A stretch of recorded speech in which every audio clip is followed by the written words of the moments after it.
10 quick and easy tips for you to help you save money food shopping. Let's go.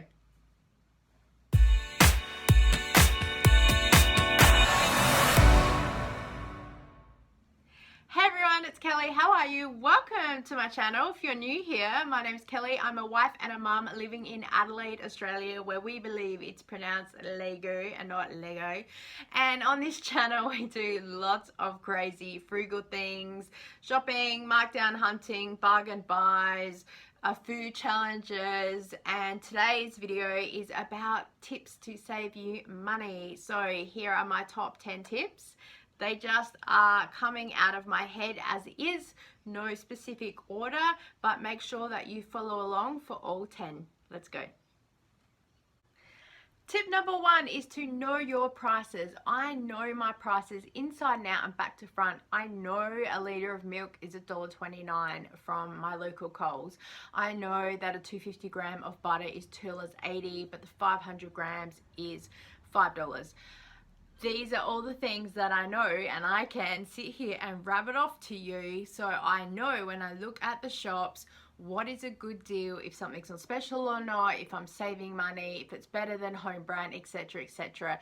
I used to write everything down in a price book and have it there so I could flip backwards and forwards, especially when it comes to the things we don't buy very often, like Milo, Vegemite, etc, etc, because we buy the bigger bulk things when we do, and then I know when it's on special how much we are actually saving. Tip number 2 is to track the specials.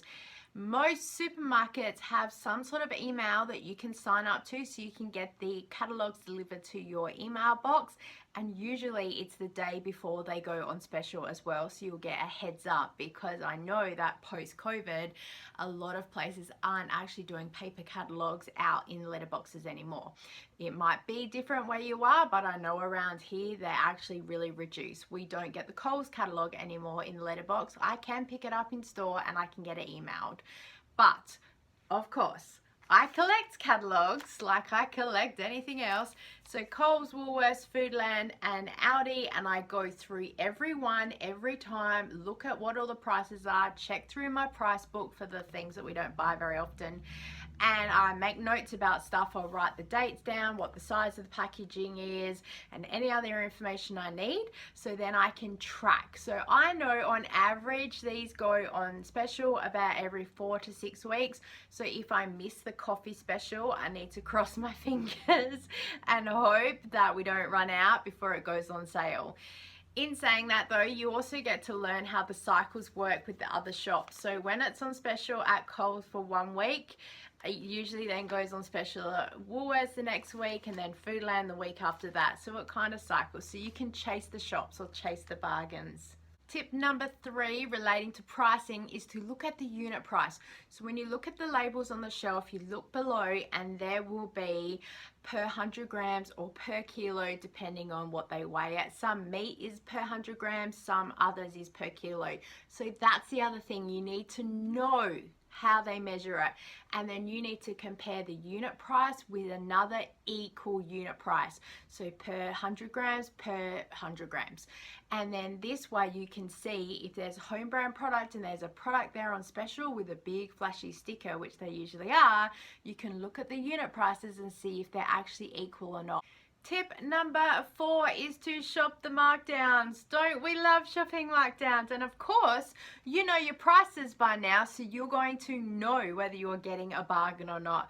This helps a lot, especially in the meat department, because prices fluctuate so much. So again, looking at your catalogs and then looking at your prices, you're going to know what your prices are variable, and then have a look at the markdown sticker to see if you're saving money or not. Remember, you can stick your meat in the freezer if you have a little bit of extra in your budget, and then that way you can grab a couple of great deals and then save them for later. Tip number 5 is to do your shopping online. While it's not as exciting as being in the store, especially if you're markdown bargain hunting, it will help you to stick to your budget and help you save some money, especially if you do a click and collect order or have it delivered, because that way everything's done for you and you're not going to be seeing anything in the store. Tip number 6 is to create a meal plan so then you know what you're buying for the week. Then you can get a little bit organized in the kitchen, and that way you're not getting to 6 o'clock and deciding to have takeaway because you can't be bothered cooking, you've run out of time, or you've run out of ingredients. Tip number 7 is to create a shopping list. Go through your fridge, your freezer, and your pantry once you've done your meal plan. Look at what you have and then work out a shopping list to buy the things that you need to add to it. Then that way you're not just rebuying the same things that you already have at home. So you're adding to complete your meals and other things that you need. People do this in a variety of ways, so do what works for you and it will all come out in the wash, as they say. Tip number 8 is to have some food rules, which I'll do in another video, but very quickly, I know my prices, but I know what I will and won't pay money on. So I won't pay any more than $2 for a bag of chips that's about 175 to 200 grams and other things like that. So I look at the catalogs, and sometimes if the lollies are on special under the $2, then I'm happy to buy something like that. So some weeks are a bigger snack week than others, but other times I just leave them and we go without. It's just how it happens.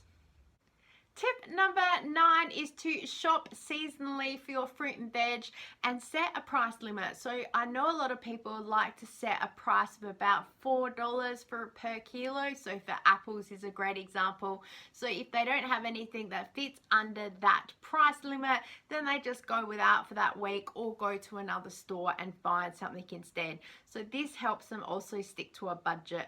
You can also just put on your shopping list, say 2 pieces of fruit for this week. You're not writing I need apples and I need bananas unless you're making a cake or something, but you can just then pick whatever fruit you or your family eat and also within your price limit. Tip number 10 is to buy bulk where you can. So again, looking at your unit prices, if something is cheaper overall for a bigger packet, so like pretzels, I then bring it home and I bag it all up individually, so then the whole bag doesn't go in one sitting. Then that way everyone can just take one small bag and it can last for a couple of days rather than it just disappearing. I do the same with chicken and meat. I'll bring it home and cut it up into meal size, freezer, and then that way it lasts for longer. I get to spread it out for meals, and just overall it helps us to save money. Bonus tip for you guys is to join any loyalty program that you see related to your food shopping. Lots of places have them, even some smaller independent fruit and veg, butchers, bakery, etc. It is well worth it. You're already shopping there, you might as well be rewarded for it. Well, thank you everyone for watching my top 10 tips for saving money at the grocery store, doing your food shopping, whatever you wish to call it. I have really enjoyed bringing these to you today. Is there anything that you do that's similar to me? Is there anything you do that's different to me? I would love to hear from you. Please do leave me a comment in the box below and let me know where you're watching from. Maybe the correct way to pronounce Lego, well, we know how you pronounce Lego. That's a debate all on its own. Welcome to Adelaide, just ranked the top 3rd city in the world to live in. Thank you very much. Thank you so much for watching. Please give this video a thumbs up and please subscribe to the channel and share the video with other people, because I want to bring you so many more top tips, saving money, food challenges, and many crazy things. That's all about living with me. So thanks for watching. I'll see you next time. Bye. Loaf of milk. Loaf of milk. Oh my god. Who's buying loaves of milk?